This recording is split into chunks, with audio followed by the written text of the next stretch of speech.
los que están ya conectados a este nuevo ciclo que estamos haciendo en Libertad de Desarrollo, ciclo relativo al tema pensiones. ¿Qué podemos aprender de nuestros vecinos? La verdad que más que aprender reformas positivas y tratar de aprender algo bueno a imitar acá, la verdad que el foco en estas dos charlas que partimos hoy día es qué podemos aprender para no cometer los mismos errores, valga la aclaración.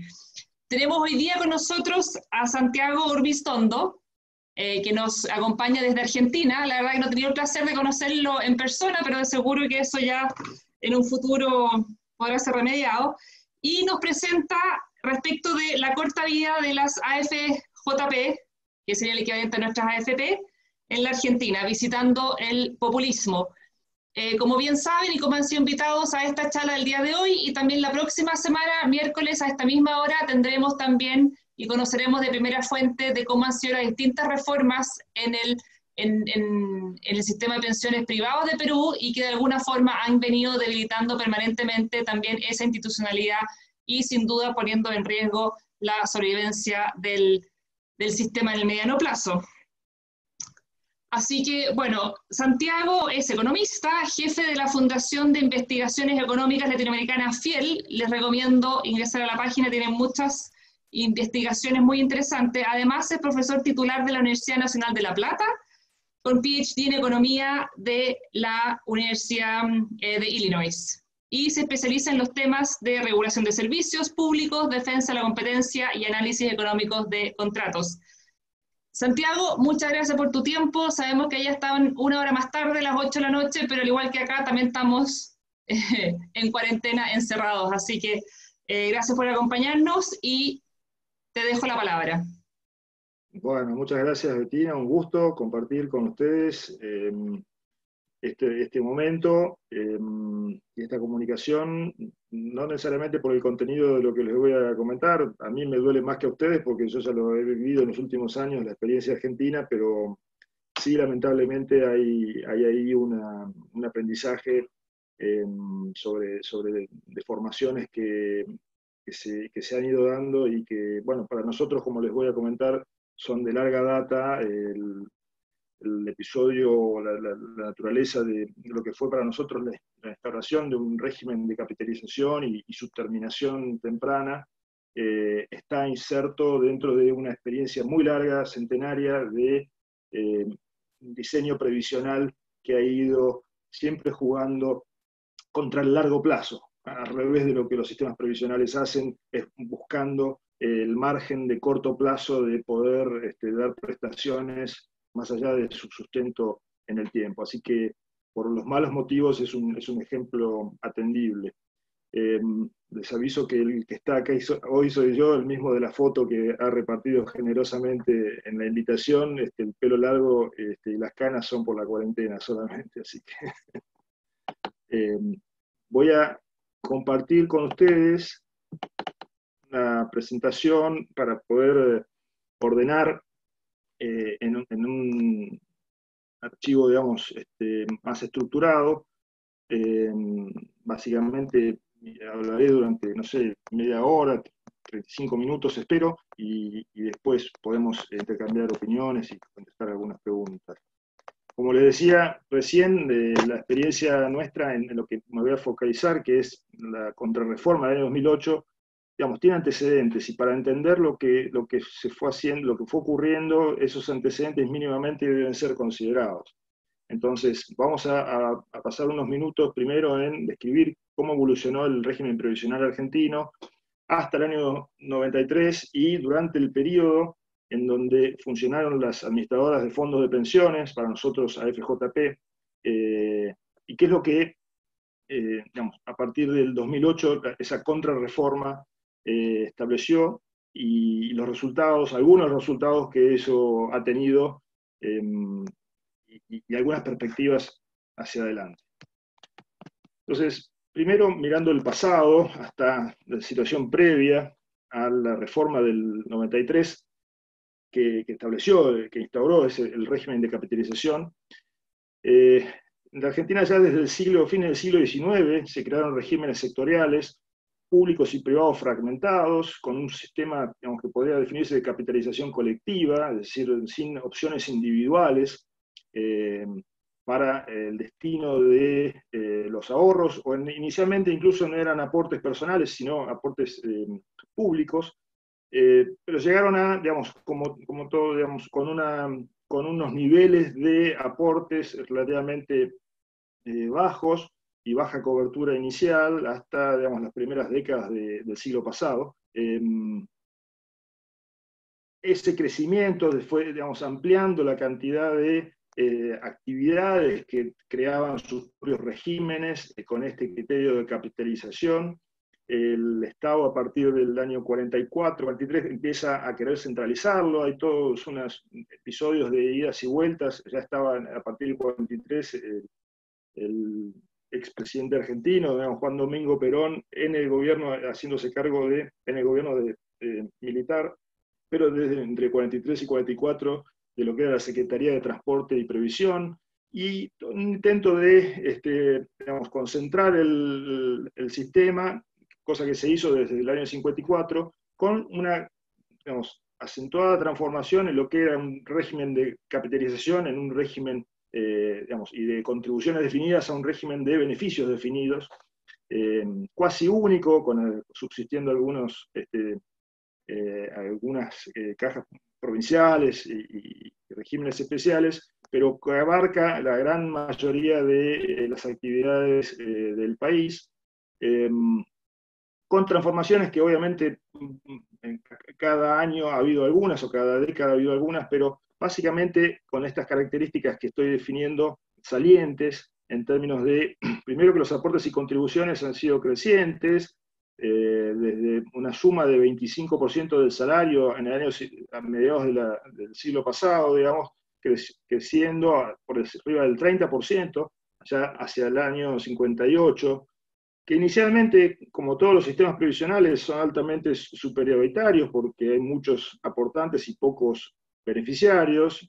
En los años 50 llegó a 4% del Producto Bruto Interno, ese es el resultado positivo, el exceso de los fondos acumulados, que claro, deja de ser capitalización, pasa a ser reparto y está a disposición del Tesoro Nacional para aplicarlo indirectamente, colocando deuda en esos fondos, deuda pública a tasas bajas o nulas en términos reales, y permite un financiamiento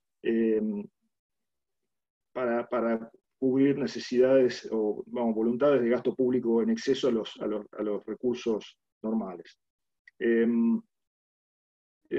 También la generosidad en este momento, digamos, se manifestó en dar prestaciones con escasos requisitos, 10 o 15 años de aporte, desde los 55, 60 años de edad. De hecho, digamos, a principios, en las primeras décadas eran a edades más cortas, 47 años mujeres, 50 años los hombres, pero ya desde mediados del siglo pasado están en estas edades, que llegaron hasta el año 93 inclusive, estas edades de retiro,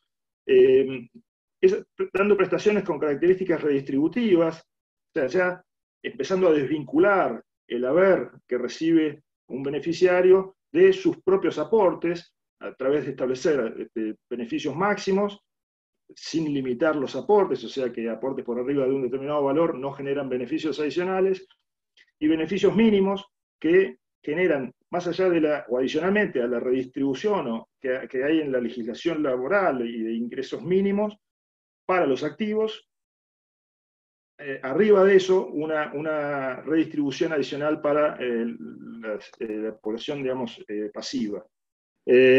Bueno, hay una falta de correspondencia, decía, muy importante, y un incentivo, por lo tanto, había a la evasión, porque uno podía estar muchos años prácticamente trabajando de manera informal o subdeclarando ingresos, que lo único relevante era tener 3 buenos años en los últimos 10 para poder, en base a eso, hacer un cálculo que llegaba incluso al 82% de la tasa de reemplazo, a partir de 35 años de aporte. O sea, uno podía tener 20 años de aportes muy bajos o 25 años de aportes muy bajos, tener 3 muy buenos años y a partir de esos 3 muy buenos años obtener una prestación del 82%. totalmente, digamos, al revés a lo que podía pasar con alguien que había tenido muy buenos aportes 20 años atrás, o los primeros 20 años de trabajo, y muy malos al final, y tener una prestación mucho menor a pesar de haber aportado muchísimo más en el tiempo. O sea que se establecieron unos vínculos dañinos en términos de los incentivos a aportar al sistema, ¿sí? Por la limitación del reflejo de las prestaciones respecto de lo que se aporta en la vida activa. Esa generosidad, esa falta de incentivos a la formalidad, derivaron en que cuando sí empezaron a jubilarse muchos, el sistema pasó a tener un fuerte déficit. Del superávit de 4 puntos que existía en el año 50, pasamos a tener un déficit del sistema del 2%, entre 1 y 2% en la década del 80. Frente a eso, y las perspectivas de que estaban aumentando los beneficiarios mucho más rápido que los aportantes, el sistema iba hacia una, digamos, inviabilidad marcada. Era un sistema, digamos, populista, cortoplacista, insostenible, transfiriendo recursos de pocos aportantes estables de altos ingresos a muchos aportantes parciales o de bajos ingresos. Uno podía demostrar, entre comillas, digamos, que había trabajado por una declaración jurada, ¿sí? Desalentando la formalidad laboral, financiando el sobreempleo público de baja productividad, etc. O sea, fue un vehículo durante muchos años, digamos, tergiversado y transformado en una máquina de permitir gasto público por arriba del sostenible. Aún así, con una cobertura que en el año 93 era baja, relativamente baja, el 40% de la población en edad de jubilarse recibía beneficios, en parte porque la edad de jubilarse era baja, pero eso no era el único motivo, naturalmente. Una informalidad laboral muy grande, con lo cual un sistema en un contexto de alta informalidad laboral va a tener una cobertura baja, sin duda. La crisis que tuvimos nosotros con las hiperinflaciones, etcétera, digamos, fueron el empujón para iniciar una reforma estructural a ese sistema que se había ido profundizando en su inviabilidad por esa generosidad paulatina. Entonces, digamos, el déficit podía llegar al 3% del producto rápidamente. Se hizo una reforma que iba a implicar a su vez un déficit adicional, porque en esa reforma hacia un régimen de capitalización, aportes personales iban a ser derivados, digamos, fuera del sistema público, y entonces se consiguió el acuerdo de las provincias para hacer esa reforma, cediendo a ellas un porcentaje de los impuestos coparticipables, ¿sí? Transferibles a las provincias, con afectación específica al sistema previsional. En la Argentina, a diferencia del caso chileno y de muchas otras experiencias, el régimen de capitalización que se incorporó fue un régimen opcional, que coexistió con un régimen que se mantuvo de reparto, ¿sí? Donde las personas tenían la opción de elegir entre ambos. El diseño del sistema del régimen de capitalización apuntaba a ser atractivo para quien tenía por delante un número de años suficientemente grande, 15, 20 años por delante al menos, o sea, personas de 40, 45 años como máximo. A la vez porque el régimen público que se reformó tampoco era atractivo y se redujeron las prestaciones en ese contexto para ese régimen. Entonces, ¿cuáles son las similitudes y diferencias con el caso chileno? Yo no soy experto en el caso chileno, pero algunas ustedes van a leer mucho mejor que yo cuando les voy describiendo el caso argentino. Nosotros se instauraron dos prestaciones complementarias. Una, la prestación adicional por permanencia. Esto es el nombre utilizado para el régimen de reparto. Para el régimen de capitalización era el haber de capitalización, que según la opción de cada persona, financiado con el 11% del salario, que es el aporte personal. que es un aporte bruto, a diferencia de Chile, donde tienen un aporte neto, tenían, no sé si lo han modificado, del 10%. Bueno, y arriba de eso las comisiones de las AFP, nosotros tenemos el 11% y de ahí se resta las comisiones de vida, con lo cual el aporte neto a la capitalización es más bajo en el caso nuestro que lo que tienen ustedes. Eso por un lado, o una prestación adicional por permanencia en el régimen público con un pago calculado no sobre los 3 mejores años de los últimos 10, sino sobre los últimos 10 salarios, mejorando un poquito, pero tampoco poniendo una correspondencia de 30, de lo que hubiera aportado durante 30 años. En el régimen público no está ahí, pero era el 0,85% del salario por año, por la cantidad de años aportados. O sea que la tasa de reemplazo en el régimen público teóricamente rondaría el 40%. O sea, 40, 45%, 40%, dependiendo por una cantidad suficiente de años, pero de manera variable porque se instauró también una prestación básica universal para todos los aportantes, cualquiera fuera su ingreso, y cualquiera sea el régimen que eligieran, público o privado, público de reparto, privado de capitalización, de unos que en aquel momento con la convertibilidad teníamos 1 a 1 de peso del dólar, $200 por mes en la década del 90. Y en este caso esta prestación básica universal se financiaba con el 10% de contribución patronal, adicional al 11% personal, 16% patronal promedio, con algunas diferencias entre actividades. Ese 16% tenía que financiar no solo la prestación básica universal, sino también, obviamente, las prestaciones a todo el stock de jubilados ya existente y la prestación adicional por permanencia de los nuevos jubilados que quedaran en el régimen de reparto. O sea que el ahorro vendría para el sistema público recién cuando los aportantes del régimen de capitalización comenzaran a restar de los jubilados del sistema público. Mientras tanto, un sobrecosto. Perdían ingresos, pero mantenían los gastos del sistema público. Las comisiones de las AFP nuestras inicialmente podían contener cargos fijos y variables, y distintas AFP elegían distintos cargos fijos y variables, obviamente en competencia, pero esa multiplicidad, esa diversidad, lo que hacía un poco era que se especializaran unas en aportantes de altos ingresos y otras en aportantes de bajos ingresos por la estructura de cargo fijo y variable.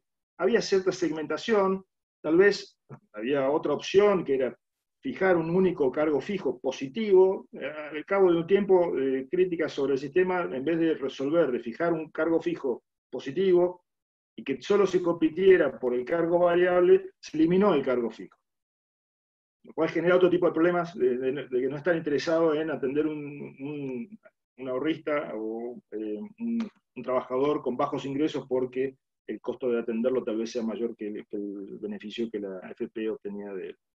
En un sistema que tenía, digamos, bastante desconcentrado en términos de oferta, un HHI como el índice de Herfindahl de concentración de mercado menor a 1300, bastante desconcentrado en cualquier análisis digamos, competitivo, o un IC2, que es un índice de concentración de que las dos mayores AFP tenían menos del 42% de los fondos, unas 15 en total, y todas con cobertura a nivel nacional.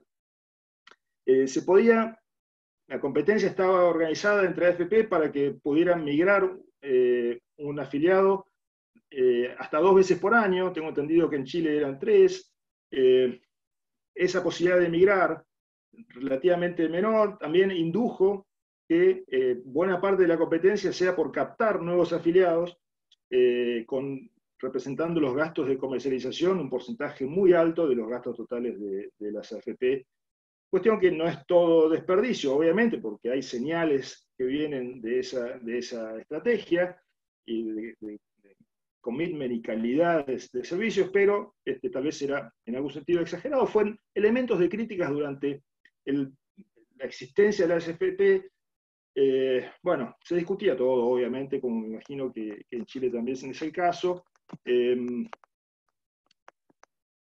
el sistema, digamos, a su vez, con esas críticas lo fue llevando hasta que vino la crisis en el año fines del 2001 y al principio del 2002, donde los aportes personales se redujeron del 11 al 5%, como una medida macroeconómica, digamos, de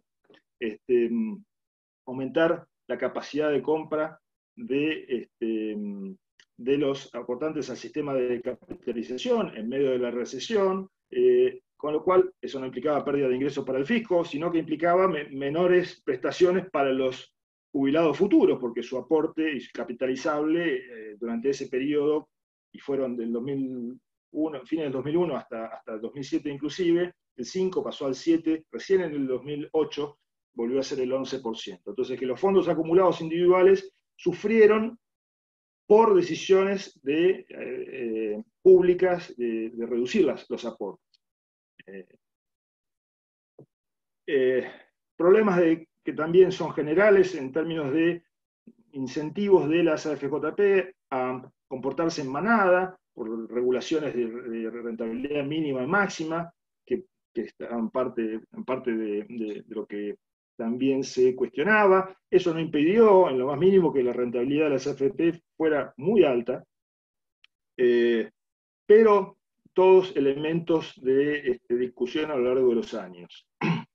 El gobierno post-2001, el cambio que hubo, digamos, ustedes saben, digamos, a partir del 2002-2003, está el peronismo de Kirchner, Néstor Kirchner, y después de Cristina Fernández de Kirchner, bueno, con una visión absolutamente mucho más intrusiva de la actividad privada y, digamos, mucho más invasiva en términos del alcance del Estado.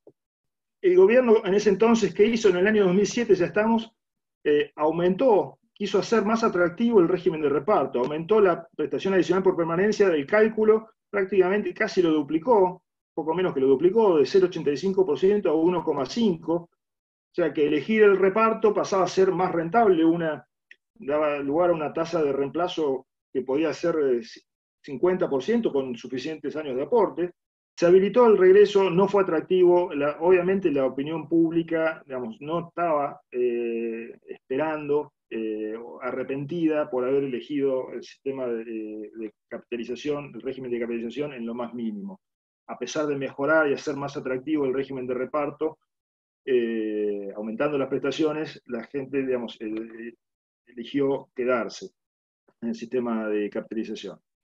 Modificaron la asignación de indecisos, que era un porcentaje alto de los nuevos ingresantes al sistema. Los indecisos antes eran asignados a las AFJP según distintos criterios. Bueno, se modificó eso tratando de mejorar el sistema de reparto, de recuperar ingresos, ¿no es cierto?, a través de esa asignación.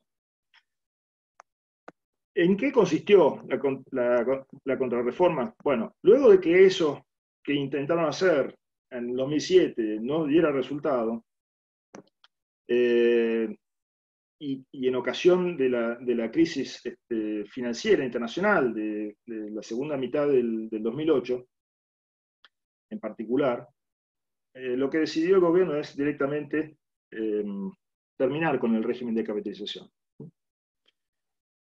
No podemos decir que es una estatización de las AFP porque desaparecieron las AFP, no es que son estatales. No es que adquirió el Estado el rol de la AFP, sino que el sistema, el régimen de capitalización desapareció, se eliminó.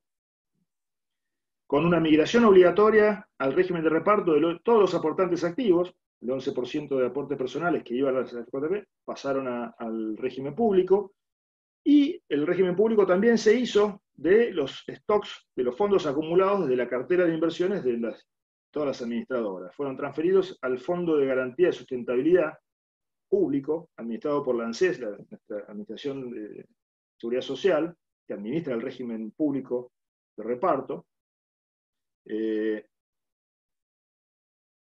Unos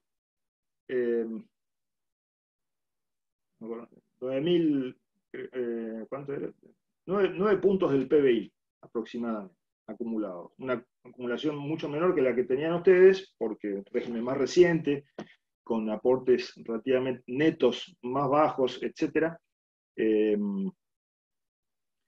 Pero obviamente que un tamaño considerable. Hizo eso y al mismo tiempo, en realidad desde antes ya, ¿por qué lo hizo? Digamos, lo que ya estaba haciendo el gobierno era aumentar la cobertura, aplicando una ley del 95, pero reglamentada de manera tal que las personas que no hubieran hecho aportes o que no hubieran hecho suficientes aportes, pero incluso los que no habían hecho ningún aporte, podían regularizar, entre comillas, su situación y acceder a un beneficio, teniendo la edad mínima para acceder, sin pagar lo que no habían aportado, o mejor dicho, pagándolo como un descuento en 60 cuotas de los beneficios que empezaron a recibir. ¿Sí? Es decir, que personas que no habían hecho ningún aporte, o que le faltaban 10, 20 años, lo que fuera, de aportes no realizados, podían acceder al beneficio previsional, a una jubilación, y durante 60 meses se le cobraría una cuota, una porción del beneficio previsional. ¿Sí? Una porción calculada de una manera absolutamente generosa. ¿No?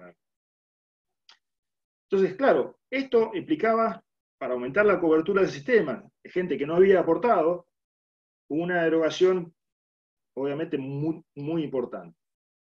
Entonces, lo que necesitaba en ese momento el gobierno es hacerse de los fondos, de los aportes en particular que se realizaban en las AFJP para suplir, para digamos, aumentar la capacidad de financiar esas erogaciones nuevas, aliviando el déficit del sistema. ¿Sí? Entonces, esas moratorias del año 2006 incorporaron. Posteriormente, digamos, desde 2004 empezó a limitarse un poco, tratar de no darlas a quienes son ricos, o a la clase media, digamos, más acomodada para arriba, no tener una casa de más determinado valor, o tener un auto más determinado valor, etcétera, etcétera, pero tratar de focalizarlo un poco, pero la focalización ha sido escasa. En los últimos, digamos, 13 años se han incorporado 4 millones de jubilados que en su gran mayoría no habían hecho aportes. Todos ellos obviamente habían hecho aportes insuficientes. El requisito era, la verdad, muy estricto, tener 30 años de aportes para acceder a la jubilación. Eso es algo que en un país como la Argentina, con una alta informalidad laboral, inestabilidad en las fuentes de trabajo, sin duda implica un estándar que se hace difícil perspectivamente de poder cumplir y desalienta ya de entrada la formalización del trabajo.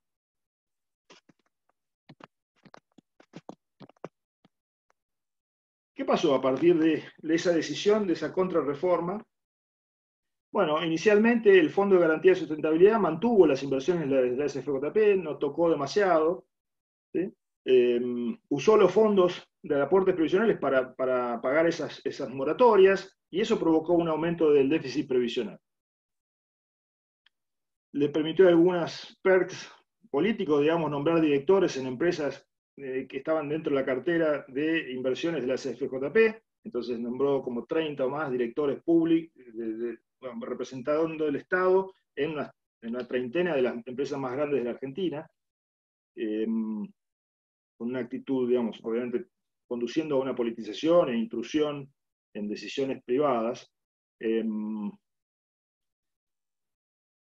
Podemos, digamos, y eso continuó hasta el 2016, donde, continuó hasta el día de hoy. El gobierno de Cambiemos intentó resolver parcialmente para que no haya más moratorias, estableciendo una prestación única por adulto mayor, que se accede a partir de los 65 años en vez de 60 o 65, que es con la jubilación mínima, con una reducción del 20%, o sea, porque era el 80% del haber jubilatorio mínimo, que a su vez es el 80% del salario mínimo vital y móvil.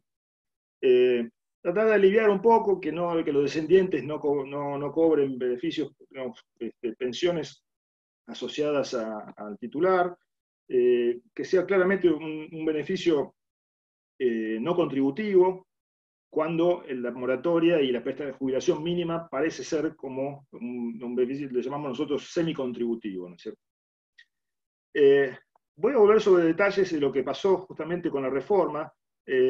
simplemente mencionar antes que en realidad las discusiones en las que estamos hoy en la Argentina son relativamente de poco alcance, en el sentido de pensar en la estructura global del sistema.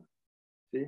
Ha habido digamos, una situación de inestabilidad política prácticamente generada por un ataque al Congreso en la oportunidad de sancionar una ley que modificaba el mecanismo de ajuste de las prestaciones existentes, aliviando el rezago de 6 meses a 3 meses y cambiando el índice de indexación. O sea, nosotros estamos discutiendo cómo indexar las prestaciones, más que pensar en el sistema, en qué diseño tiene, qué incentivo genera. Termina siendo una discusión absolutamente fiscal de que no se puede aumentar las prestaciones, y entonces hay que encontrar formas de que las actualizaciones por inflación sean más bajas que lo que eran antes. En realidad no estaba claro que fueran a ser más bajas, depende del ciclo, si la inflación es creciente o decreciente, nimiedades prácticamente, pero que son cuestión de enfrentamiento, de batallas campales prácticamente.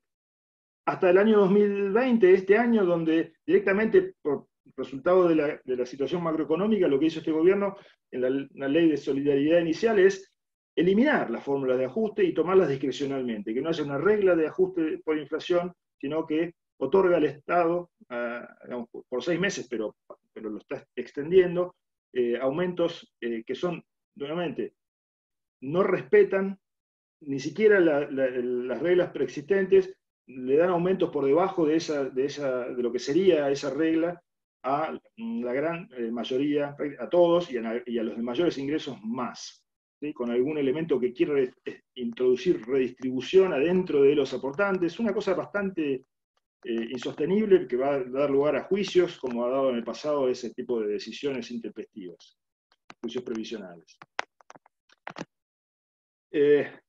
La contrarreforma usó como excusa la crisis internacional, una excusa para el populismo, ¿sí?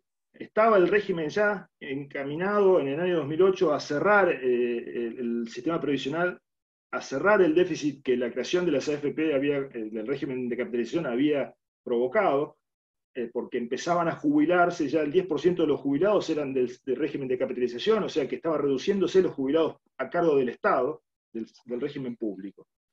Entonces, el problema del déficit fiscal estaba en camino a resolverse. La rentabilidad, que efectivamente fue de menos 25% en un momento, en el año 2008, en la segunda parte del 2008, era claramente una situación transitoria.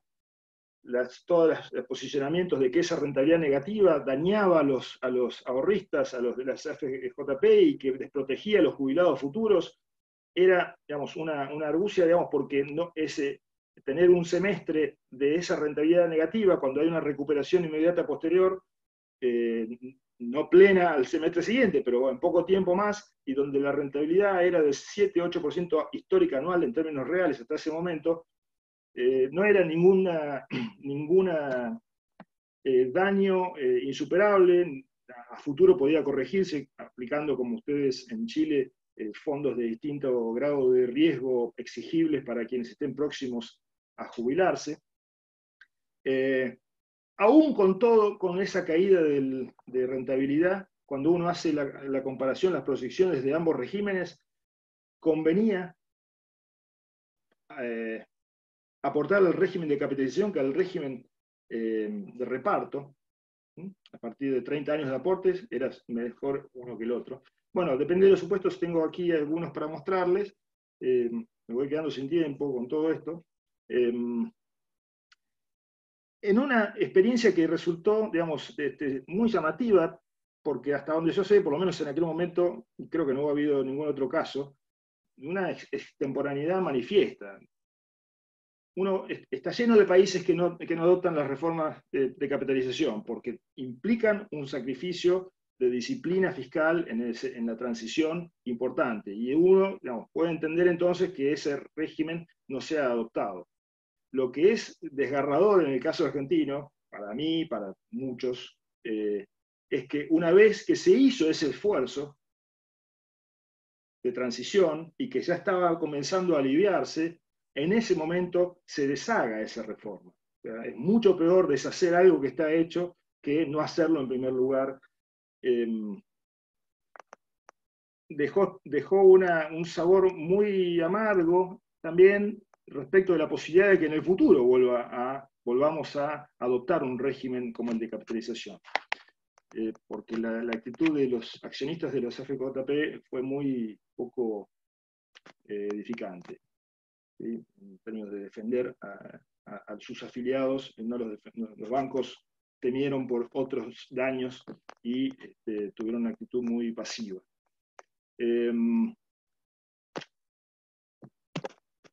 No sé cuánto tiempo tengo, Bettina, para seguir con estas intervenciones. Santiago, yo veo que tu próxima lámina es la rentabilidad real del fondo de solidaridad, de sustentabilidad, perdón. Quizás termina, o sea, presenta todavía esa lámina y después cerramos y pasamos a las preguntas, ¿te parece? Perfecto. Sí, les quería decir, digamos, que todavía está aquí en esta filmina. Esto va mal. O sea, las proyecciones del sistema nuestro para dentro de 20 años nos llevan a un déficit que va a aumentar porque la esperanza de vida va aumentando, porque uno no puede hoy asegurar que las moratorias se hayan terminado.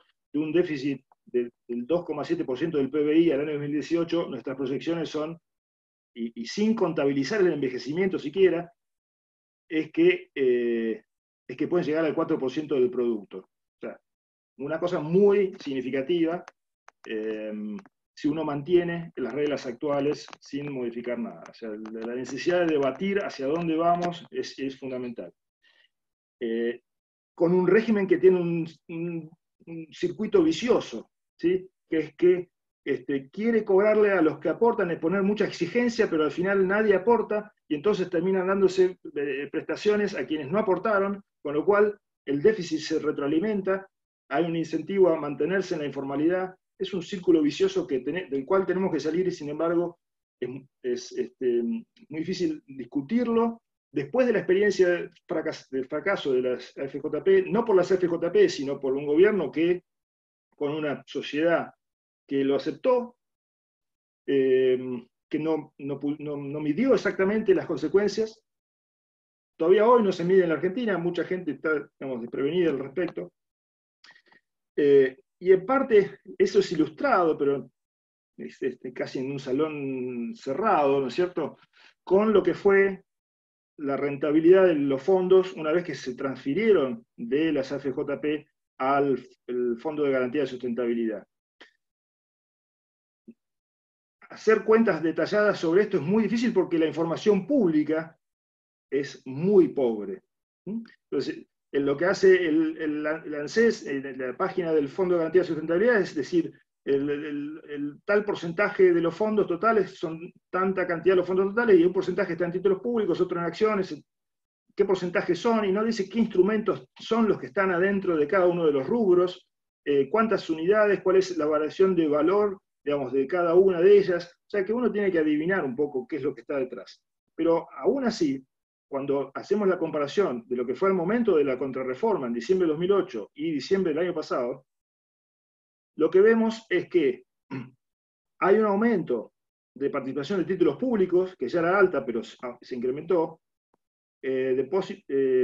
Cayeron los fondos comunes de fideicomiso, cayeron las inversiones en el exterior, aumentaron esto que antes no existía, que es proyectos productivos de infraestructura y préstamos sociales. Estos son préstamos al sector privado o al sector público, o digamos, a gente de bajos recursos para consumo, con la idea de que usar fondos para financiar la demanda va a generar un círculo vicioso, un círculo virtuoso, que a mayor demanda va a haber más gasto, más impuestos, la máquina de la felicidad funciona, ¿sí? Y entonces en vez de aplicar los fondos en inversiones rentables, cada vez se van volcando a inversiones menos rentables. Ni siquiera sabemos cómo están valorados estos títulos públicos aquí. O sea, que el valor que tengan estos títulos públicos, vamos a ver, nosotros estamos en un default en este momento, así que, aún tomando como que lo que informa el ANSES es real, llevado a millones de dólares, pasó de 28 a 37, 39, 38 mil millones, un aumento del 34%. Si uno lo hace en términos reales, 30%, al cabo de 11 años. Esto es aparentemente una rentabilidad del 2,5% aproximadamente, 2,3, 2,7, según si lo tomamos en dólares o en términos reales. Es una rentabilidad baja, pero esa no es la rentabilidad, ¿sí?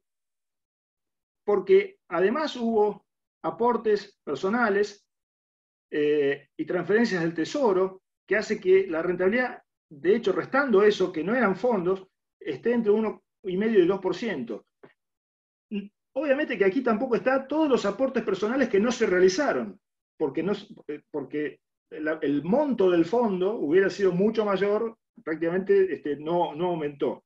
Entonces, la rentabilidad ha sido muy baja, y es una rentabilidad baja que en términos reales seguramente es más baja todavía, porque no sabemos, digamos, los títulos públicos seguramente valen menos que lo que están contabilizados aquí, porque la recuperación de estos PPI o proyectos productivos de infraestructura y préstamos sociales es de una cobrabilidad bastante dudosa.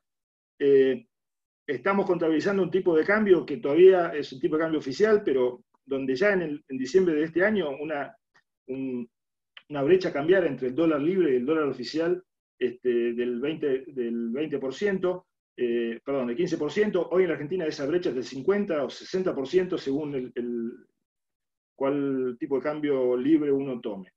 Es decir, aquí hay una muestra, digamos, del deterioro de la calidad del manejo de activos. El daño es mucho mayor que porque el daño es quitar una regla que disciplina el sistema previsional, que no necesariamente era perfecta, pero que establecía un vínculo creciente o la correspondencia que es fundamental entre lo que aporta una persona y lo que recibe. Eso se ha roto, y al romper eso es fortalecer el círculo vicioso que nos viene de mucho tiempo atrás, y que habíamos casi superado y no lo hicimos. Tengo algunas cositas más de comparaciones, etcétera, pero no tengo tiempo. Aquí desapareció Betina.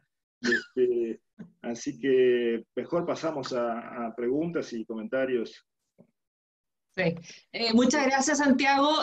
Si quieres, dejas de compartir la presentación, a no ser que quieras hacer después algunas aclaraciones puntuales. Bueno, efectivamente vemos que tienes mucha más información ahí. Les quiero comentar también que Santiago está a puertas en fiel de lanzar un libro, de publicar un libro que reporta todo esto, libro que yo ya pude leer someramente, así que también va a ser un gran insumo para la discusión que vamos a tener en Chile. Santiago, una pregunta que también la hacen desde los que nos están escuchando en sus casas, y que es la pregunta más obvia quizás que uno se hace.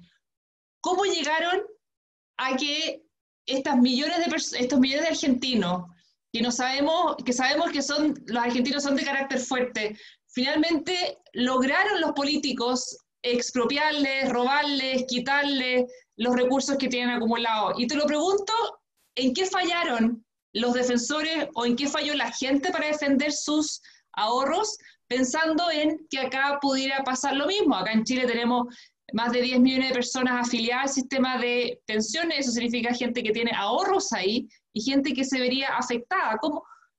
¿Cómo fue que no lograron movilizar a esas personas? ¿Qué podemos aprender y qué error no podemos cometer?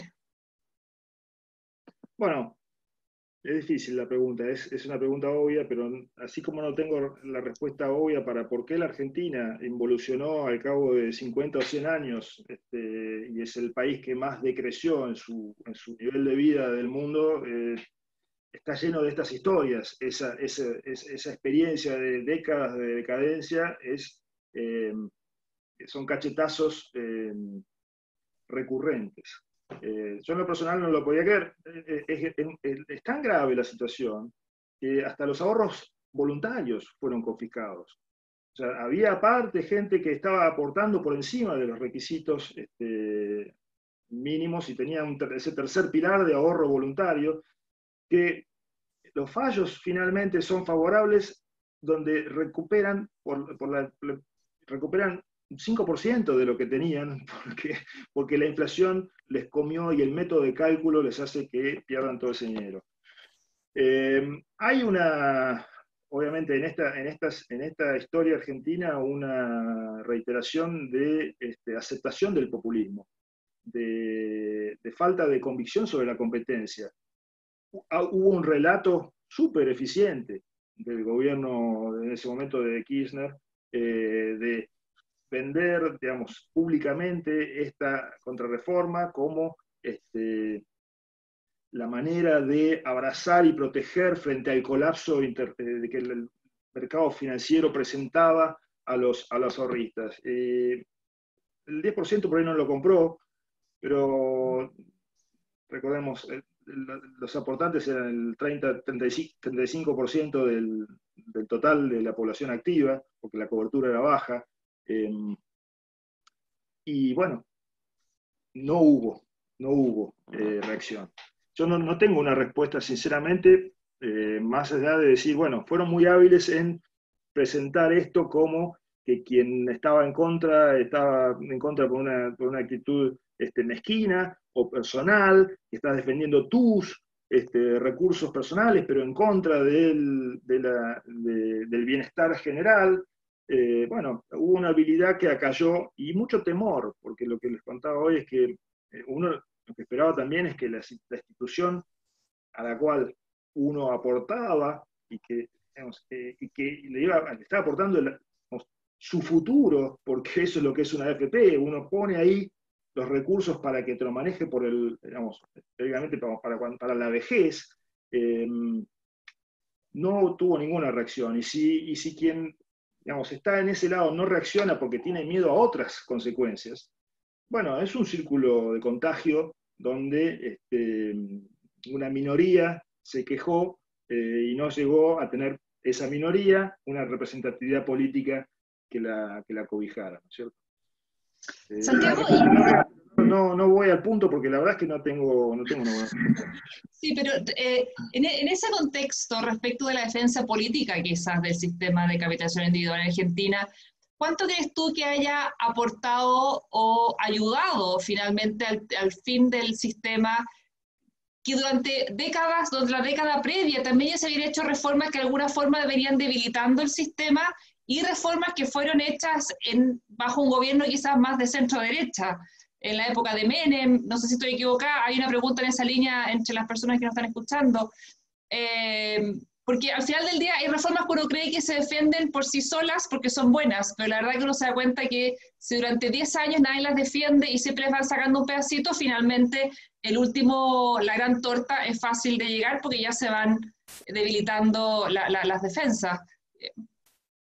Sí, esto pasó con la reforma de servicios públicos también. Yo, digamos, doy clases sobre esa materia. Esto estoy prestado aquí presentándoles porque me invitaste, Bettina, pero no soy especialista, digamos, he trabajado sobre el sector, pero no es lo que más trabajo. Pero las privatizaciones en Argentina tuvieron resultados muy buenos en muchos sentidos. Ahora, viene una crisis macroeconómica y barre con todo.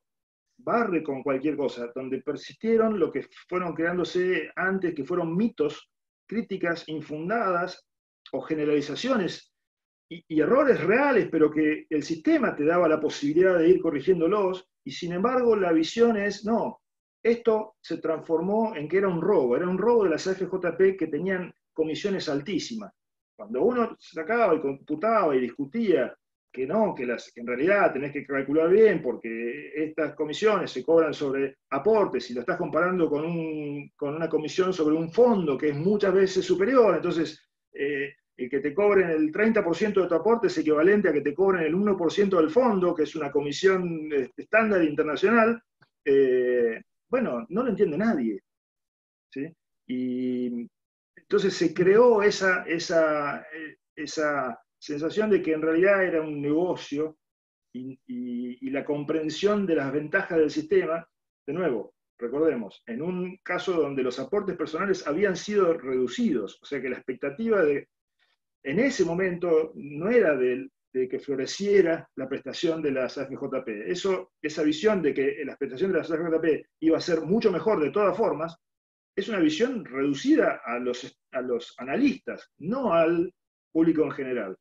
No hubo noción generalizada de la pérdida que significó de someterse nuevamente a arbitrio, digamos, y a prestaciones. Yo ahí tenía en la presentación cómo las prestaciones reales cayeron en el régimen público porque prácticamente no se respetan ninguna promesa, no hay promesas creíbles del Estado, porque no tiene cómo financiarlas. Oye, y tomando eso de que el fondo, efectivamente, hoy día las prestaciones son peores y han empeorado, como tú lo planteas, ¿existe arrepentimiento quizás respecto de los cuántos millones habían de cotizantes en su momento en la FJP cuando fueron cerradas el fondo? Eran varios millones, o sea, eran... Sí, bueno, estaban ahí, están en son sí. los que estaban ahí, 20 y pico de miles de millones. Pero hoy día, mirando para atrás, la gente que tenía sus fondos ahí que los perdieron y que no estaban dispuestos a pelearlo, ¿hoy día dicen nos equivocamos o ni siquiera eso han logrado trascender? Bueno, los que tenían fondos personales, digamos, voluntarios, no llegaba al 1% total, pero yo creo que hay un 5% que cree que fue un daño, pero el resto no está muy convencido, porque nunca vio y terminó de creer que al final ibas a llegar, que no podías mirar tu cuenta a 10 años del iniciado el sistema y de ahí concluir cuál iba a ser tu prestación, que todo el peso de la capitalización compuesta es algo que no todo el mundo percibe qué es la capitalización compuesta, que los últimos 10 años te pueden triplicar lo que tenías los 20 años previos. Entonces, creo que hay una falta en general, no me refiero, no quiero, obviamente que hay gente que se dio cuenta de esto y que lo ha protestado, pero en general quedabas en una situación muy isolated, muy aislada, ¿no es cierto? Santiago, ¿qué efecto tuvo esto en el mercado de capitales? Porque en Chile al menos una buena parte del desarrollo del mercado de capitales, que se inicia a partir de los 80, también es a partir de los fondos que se fueron acumulando en el sistema de ahorro previsional. No, sí. Hoy día, por ejemplo, ¿qué facilidades de acceso para, no sé, recibir préstamos de un banco para comprar una vivienda, financiamiento de infraestructura a mediano plazo? ¿Tuvo un efecto ahí? Sin duda que lo hubo, pero como jugaron muchas cosas en el simultáneo, identificar esta contrarreforma tuvo lugar en un contexto de un gobierno que poco tiempo después estableció, digamos, controles cambiarios que generaron, digamos, un dólar sobre el cual, digamos, no había disponibilidad y en esa situación el acceso al mercado de capitales estuvo también coartado no solo por la reforma, sino por toda la política macroeconómica que siguió básicamente después del 2011, mucho más marcadamente, de 2012 a 2015, con recesión de ahí en más prácticamente. Entonces yo sinceramente no puedo responder el efecto que tuvo en términos, porque no he trabajado sobre eso tampoco, de medir el efecto que tuvo sobre el mercado de capitales. Claramente es un efecto negativo. Toda modificación intervención que no respete un criterio básico mínimo y que en particular tome para el manejo centralizado fondos que van a ser usados políticamente y los que antes iban al sistema ahora son usados para dar jubilaciones mínimas a no aportantes, bueno, puedes ayudar a la distribución del ingreso. La gente se conforma con eso. Las amas de casa estaban felices.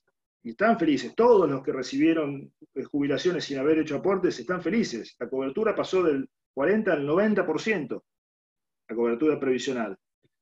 Se compró la voluntad de los votantes. No de todos, obviamente, pero sí de muchos. El daño al mercado de capitales, yo no puedo responder, siendo honesto, para decir cuantificarlo. Pero el mercado de capitales en Argentina no existe. Nosotros no tenemos acceso a ningún tipo de financiamiento doméstico. Y ahora ni siquiera externo, pero no es producto solo de esta reforma, de esta contrarreforma. Bueno, Santiago, muchas gracias. Ya estamos llegando a la hora, ya estamos un par de minutos pasados, tratamos de ser respetuosos del encierro de las personas y de su rutina familiar, así que no vamos a seguir con las preguntas. estará disponible tu presentación, allá hay muchísima más información, algunas preguntas que acá están planteando en el chat probablemente van a ser también respondidas a partir de eso. Muchas gracias, Santiago. Bueno, vemos que la tarea es titánica en Chile. Como tú bien sabes, el populismo no solamente es patrimonio de Argentina o en Latinoamérica, en Chile también, a pesar de que siempre nos ven con mejores ojos, pero la verdad es que el germen del populismo lamentablemente está bastante instalado en nuestro país y lamentablemente también en sectores políticos que tradicionalmente apoyaban más ideas de centro derecha, por lo menos así es como lo veo yo. Espero no ofender a nadie que nos está escuchando, pero cuando la política no defiende las buenas ideas hay que mover a la sociedad civil y eso esperamos poder hacerlo para que los 10 millones de afiliados que hoy día tenemos en Chile saquen la voz y no dejen que les quiten sus fondos. Muchas gracias, Santiago, te voy a seguir molestando con información y con experiencia desde Argentina. Ya planteaste el tema de las empresas de servicio, que es un tema que acá también se está instalando una vez más, así que de seguro que podremos seguir escuchando las experiencias que no queremos importar desde Argentina. Ojalá algún día podamos ser ejemplo de algo bueno y pues ese sea motivo de la comunicación. Más allá del fútbol, dice tú, está bien. Bien, Bueno, muchas gracias Santiago, muchas gracias a todos los que nos están escuchando y quedan invitados para la próxima semana también en la charla que va a estar Alfredo Thorn de Perú respecto de las reformas que ahí se están implementando al sistema de pensiones, reformas que también algunos han planteado querer impulsar acá en Chile y que a nuestro modo de ver al menos pudieran debilitan el sistema de pensiones de capitalización que hoy día tenemos. Muchas gracias a todos, buenas noches Santiago, hasta una próxima.